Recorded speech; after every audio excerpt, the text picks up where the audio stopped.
Hi, friends. How are you? Welcome to this time of the week where I have the opportunity to connect with you. I always get nervous and awkward before I do this. I've been doing this now, I don't even know, a couple years, and I still get stupid, nervous, awkward. This is Ask Me Anything. This is our opportunity to connect, to answer your business questions as they come up and as they arise. So let's start right about here. This question has been upvoted 4 times, and Wendy Nicholson is asking the best tips for starting a Facebook group from scratch. How to get people to join without a ClickFunnels. So let's dive in and focus on the 3 ways that you could start growing your Facebook group without a ClickFunnels. So we're going to dive right in. And way number 1, it is so important to have a clear mission. Like, the thing that I always ask and tell people is to really understand what a mission means. And these are a few questions to get started. Why should someone join? What is the value, and what do people get?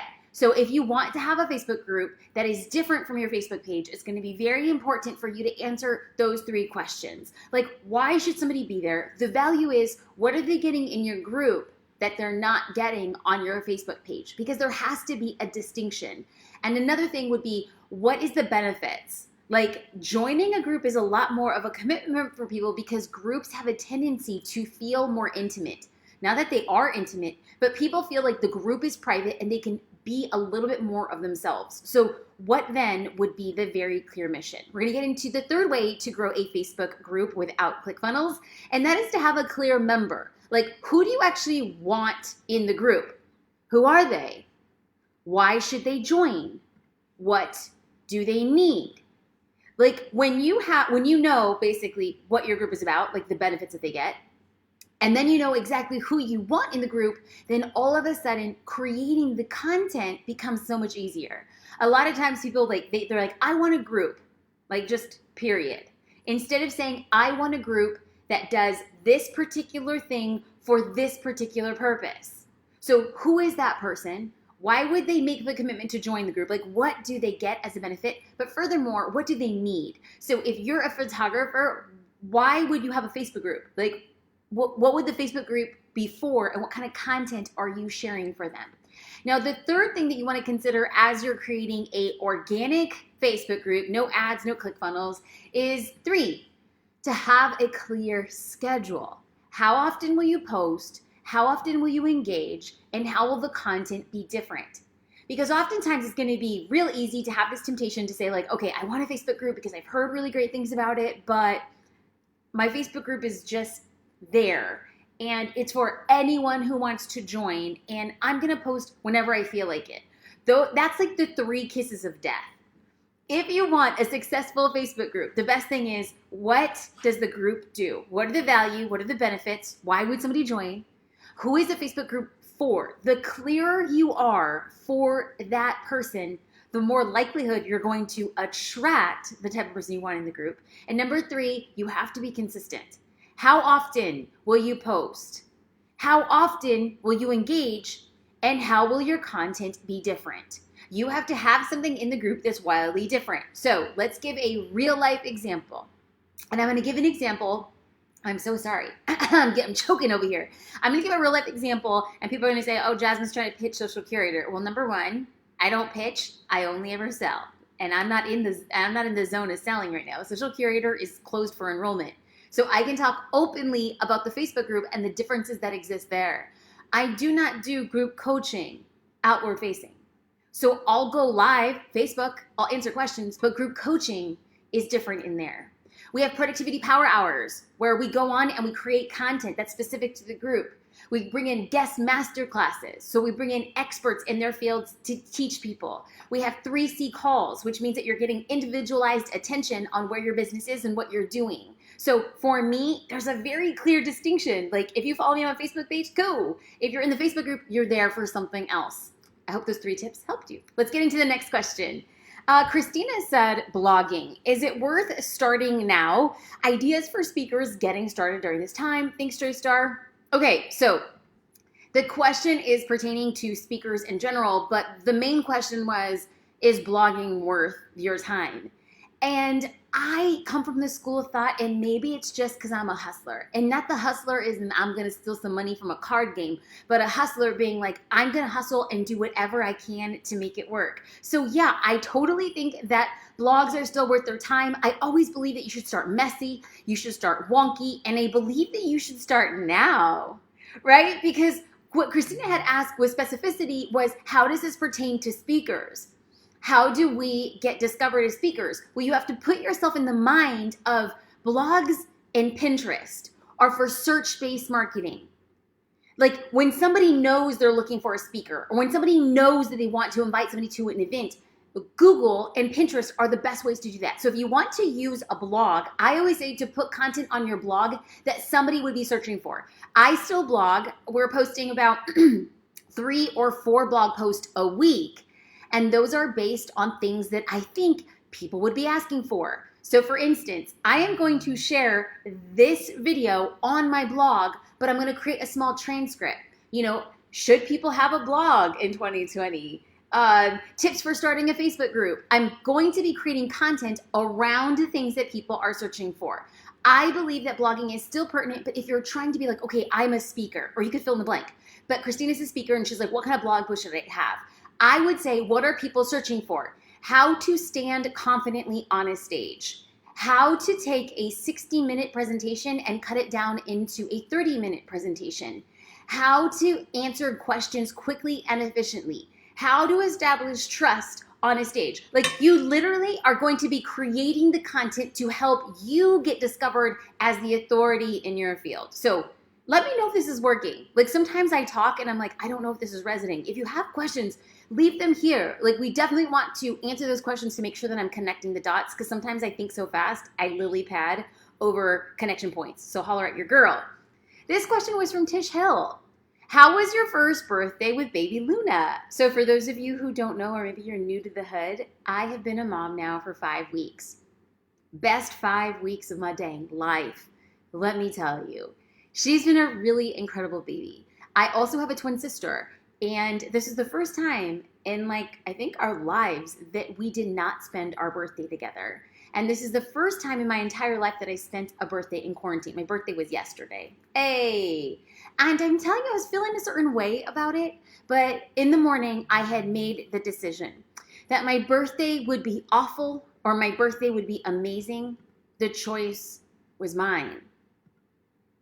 And I think that as we're going through life in these rather weird, crazy, gnarly, uncertain times, that there's real pain in the world, and there's real fear, and there are real heroes in the hospitals saving lives and doing the best they can. Now, for the majority of us who are not on the front lines, people like me, people like you, who our lives are kind of thrown out of whack because there's kids at the home and you're trying to do a business and you can't go out. And here in Southern California, it's pouring rain. So it's not even like you can get out and walk your dog. So you're trapped indoors. And I woke up in the morning and I thought to myself, I feel a little bummed, but I also feel very, very thankful.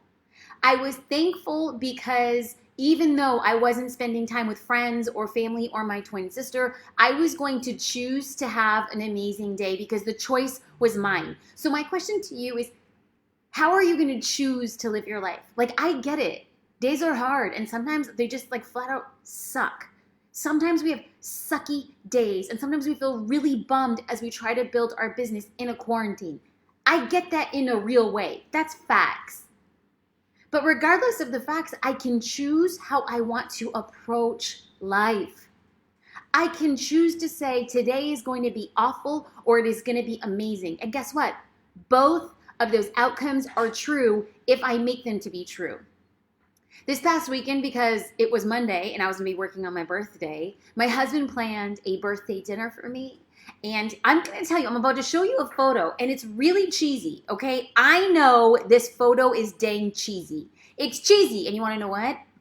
I don't care. He ordered party hats from a small business owner. Shout out to Blue Olive on Etsy. No, that's not an endorsement. He literally found her on Instagram, and he said, nobody's going to be here for your birthday except for us. So me, Luna, and the dog are going to wear party hats. And you want to know what? People have an opinion about it.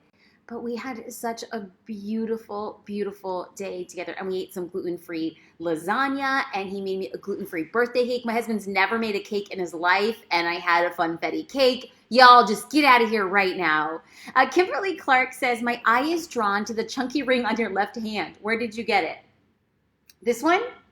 I got this on clearance at Anthropologie. This one I got from Basque, B-A-S-K-E, a boutique in Santa Barbara.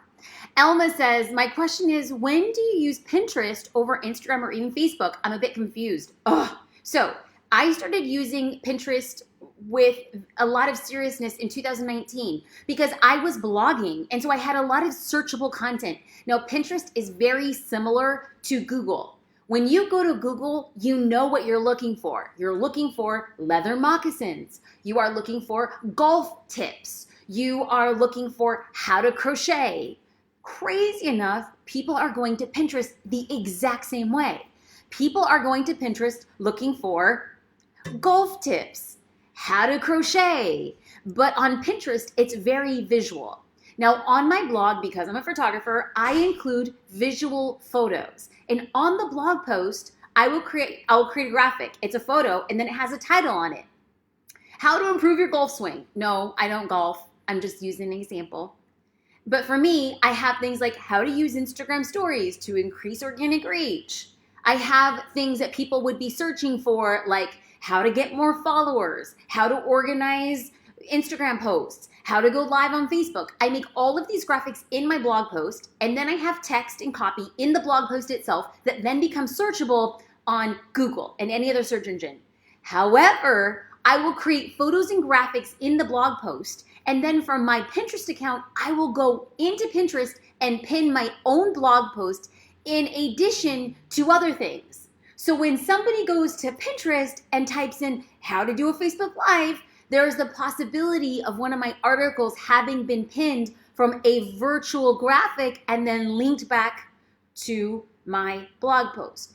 Now, the more people that pin that graphic of how to do a Facebook Live, and just in case anybody is wondering how to do a Facebook Live, I created a whole tutorial, jasminestar.com/FB Live. Paige will leave the link right here, /FB Live. But I've created multiple blog posts around that topic, so there's a higher likelihood of my pins coming up. So where does my Pinterest strategy fall in? Very similar to my blogging strategy. So just imagine, you guys, I am creating a blog post, one piece of content that can then be searchable on Google and also be shareable on Pinterest. So there you go. All right, let's get into another one of these questions, and this was upvoted. Ooh, this was a good one. 6 upvotes. Question, Facebook 2020, where are my efforts best spent? Building an official page for my personal brand or serving the network I have on my personal page? If it's the page, how do I build the bridge to get engagement there? So there are a lot of people who say, I'm on Facebook and I have a personal page that I'm using for business. And people say, I don't really like, or I don't really want to start a Facebook page because organic reach and engagement is not the same. And to that I respond, I know, that's facts. You will absolutely get more engagement on your personal Facebook page. Facebook said it, it's not a secret. However, on your personal Facebook page, you're limited to 5,000 people. So if you are spending all of your time building out your personal page, you're gonna get your personal brand to be so big that people can't follow you there anymore. And so you spent a lot of time building a short ladder. I made the decision to say, I know I'm not gonna get as much organic reach on my Facebook page, but I also know that that page can grow with me. But Hillary's asking, okay, Jasmine, if I do the Facebook page and there's not a lot of organic engagement there, how should then I do it? Or should I do both, or should I just focus on one? And my response would be, do what you can, however you can.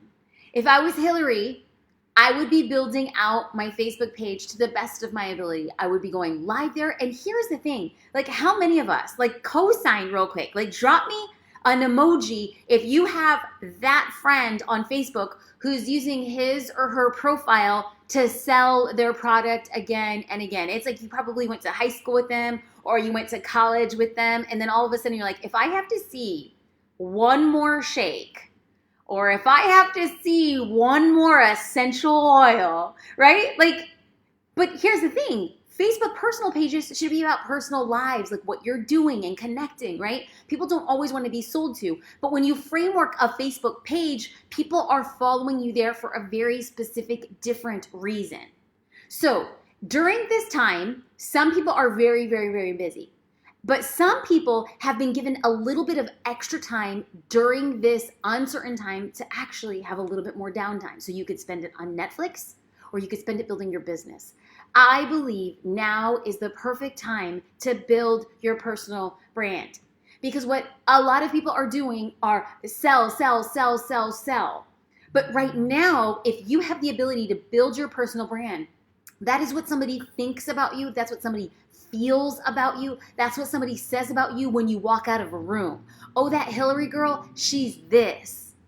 If you are not needing to sell at this moment, the best thing you could do is create free resources, is to share your knowledge, is to connect with other people, is to give the type of engagement that you want to get. This is the time to build a personal brand so that when we rebound, because it's not going to be if, when we rebound after this crazy time in human history, people are going to be like, you know what? I really like him. He showed up in a different way. I really like her. She showed up a different way. And that personal brand is going to seep on over to your business brand. Okay, questions. If you guys have them, please leave them here. I'm going to get into some right now. So Afton Porter asked, what do you mean by text and copy? So I was referring to writing blog posts. So for instance, right now I'm on Facebook. People are listening to what I'm saying. But Google doesn't read video. Google only reads text. Copy. Text and copy are both in the same thing. Text is what you write in a blog post. If I got this exact video and just put it onto my blog without any words, without any text or copy, Google would think it doesn't exist. What I have to do is get this video embedded into my blog and then write, using words, the things that I talked about today, the three steps to creating a Facebook group organically. I'm also going to be typing in how to start a podcast. That's one of the questions I want to get to. I'm also going to be putting into, should I be blogging during this time? So I'm creating notes from this video so that it's readable on Google. Shai asked, I've got 4 subgroups, audiences, to my overhead business company. Is it socially cool to create 4 separate Facebook groups versus one overwhelming group? Shai, yes. If you have the bandwidth, 100%. People will spend more time in a smaller group that is tailor-made for the conversations that they want to have. That is the beauty of Facebook groups. The beauty of Facebook groups is that you can find a group with how to play musical instruments. That's going to be big and sometimes overwhelming. And finding a Facebook group where how to play kazoo. Really, really, really small, but the people there really only want to talk about how to play a kazoo. If you have more live questions, please feel free to leave them here. Let's dive into this question from Felicia that's upvoted 5 times. I would love to know tips on starting a podcast. What are some great resources that you would recommend? Now, here's the thing, Felicia, and anybody else who wants to start a podcast. I'm going to be real with you. I am not the person who's going to lay the framework for how to start a podcast. I started a podcast the way that I do everything in my business. I'm like, I'm going to do it. Okay, we'll figure it out. Like, you jump and then you figure it out on the way down. I jump in with both feet. I'm the kind of person who learns better by doing, not by thinking. So I know that Pat Flynn and I know that John Lee Dumas, they have resources on how to start a podcast. Now, I can't say that I saw them, but I know them as people, and I think they're great people, and I think that those resources will probably help you a ton. I just literally went and bought the equipment, plugged it in, and started to record. Now, people ask Jasmine, like, what podcasting equipment? I've made it super easy. JasmineStar.com/Amazon. That's my Amazon list. It lists out everything I use for my podcast. I am not techie whatsoever. I just plug in a cord into my computer, plug in a cord into this little box. I think it's called a recorder. No, it's not called a recorder. You'll see it there on my Amazon list. All of my products are there, and I record in GarageBand. GarageBand comes for free on my laptop. We are not fancy whatsoever. I record in my closet. I connect it to my computer. I record in GarageBand.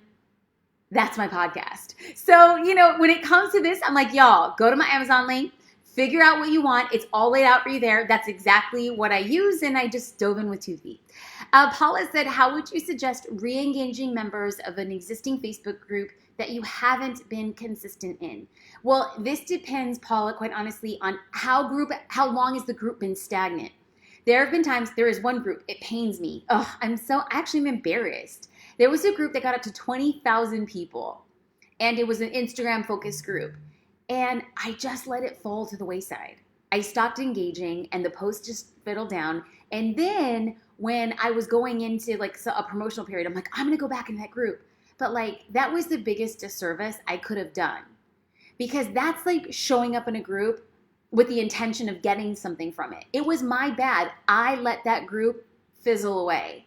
And the lesson that I learned by trying to go back and revive the group is that people wouldn't engage. And if people don't engage in your group, they weigh down the group. Groups are based on an algorithm as well. If people are active in a group, there's a higher likelihood of them seeing that group when they go into their feed, and a higher likelihood of getting them pop-up notifications for what's going on in the group.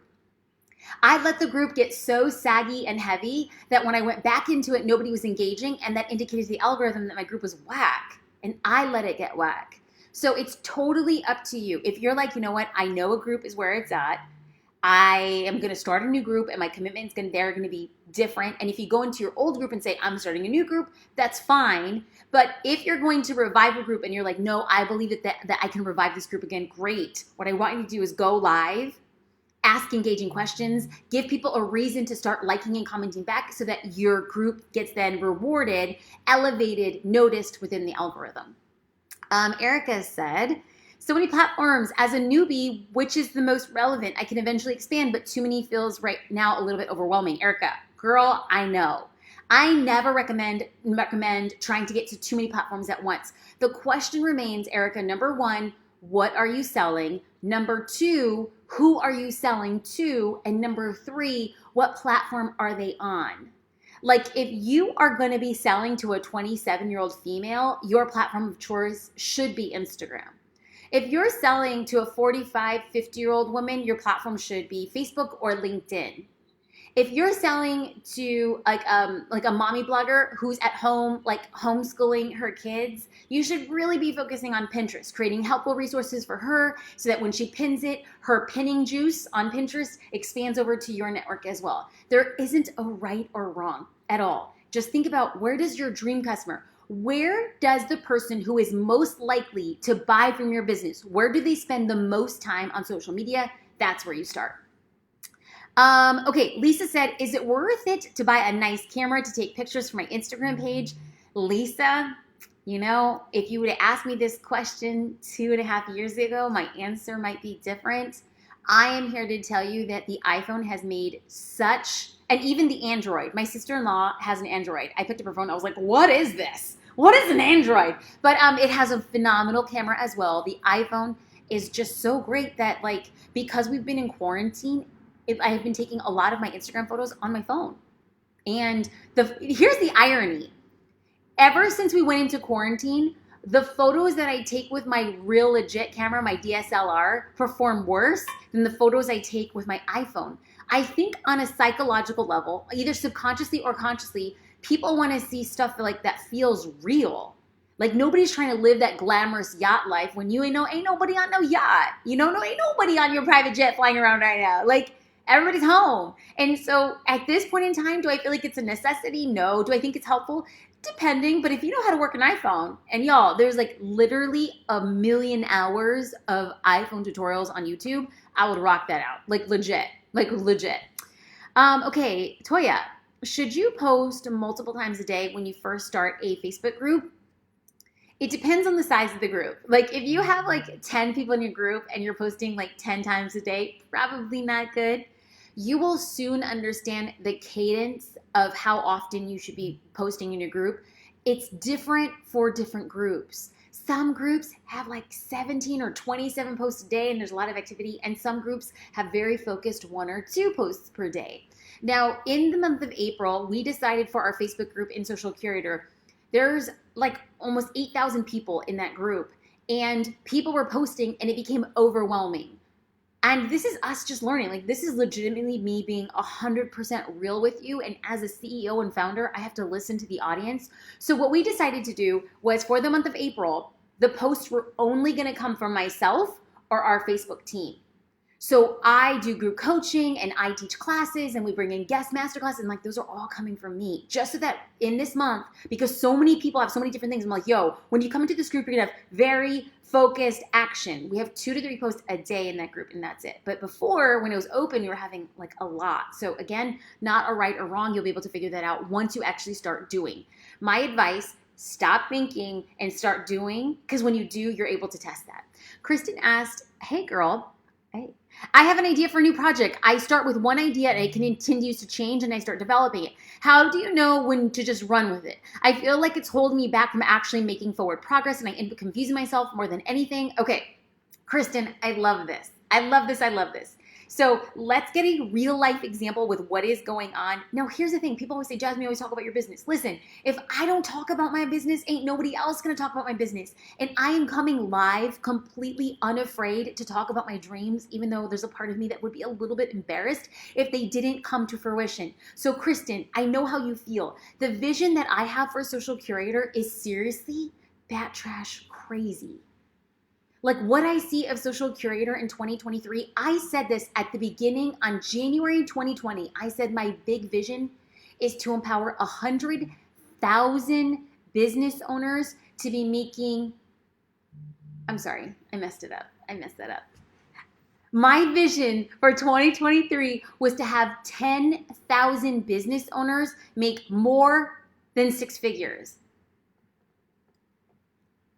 That's crazy. Like, that's crazy. Like, my vision for Social Curator is 10,000 people making more than 6 figures. But you want to know what?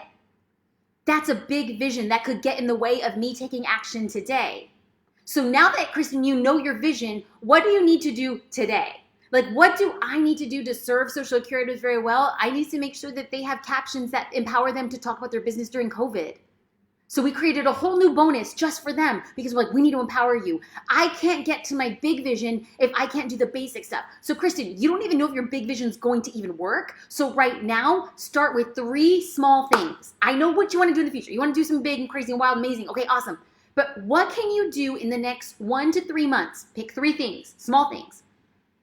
Start a mission statement, start a blog, get a website, post consistently, like make a video, like what is it? 3 projects in the next 3 months.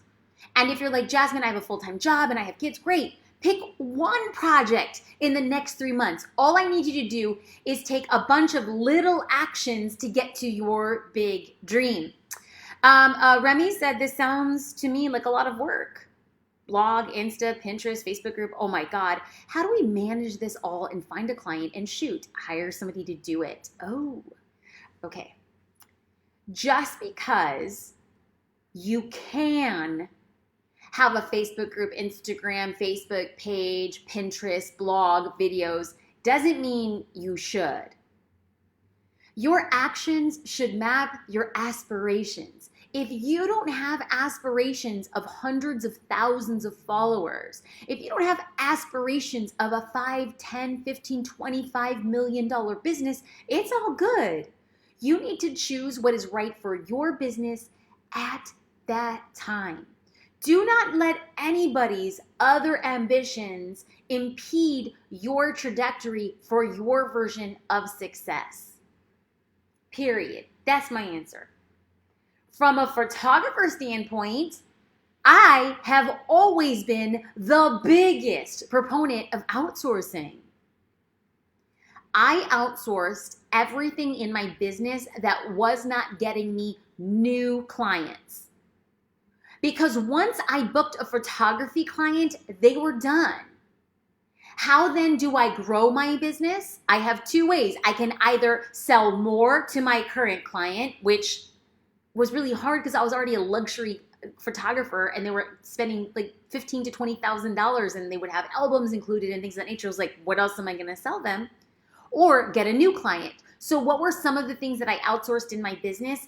Album design, shipping of the album, processing, like to have like a CRM, a customer, like a client management system. Like I was paying to have that automated. I was paying to have somebody edit my photos with my presets in Lightroom, but why did I need to click every single photo in Lightroom? I would give them the presets and I would pay them per hour and they would be uploading to the gallery, they would be organizing, then I would have my email templates. Like I outsourced everything that didn't get me future clients. So anything that got me future clients, anything that grew my business was what I was in control of. So thank you for tuning in this week to another episode issue, like live. I don't know. I'm just talking too much. Oh, ask me anything. I come on every week, Facebook and YouTube, and this will turn into a blog post because, friends, it is about creating content that is smarter, not just harder for your business. I encourage you to go live, to create content, to scale the content, share the content, because you have a very unique and wildly impactful message that the world needs to hear. I am sending you love and support during this crazy time. And remember, keep on showing up because the world needs to hear your voice. I hope you guys have a good day.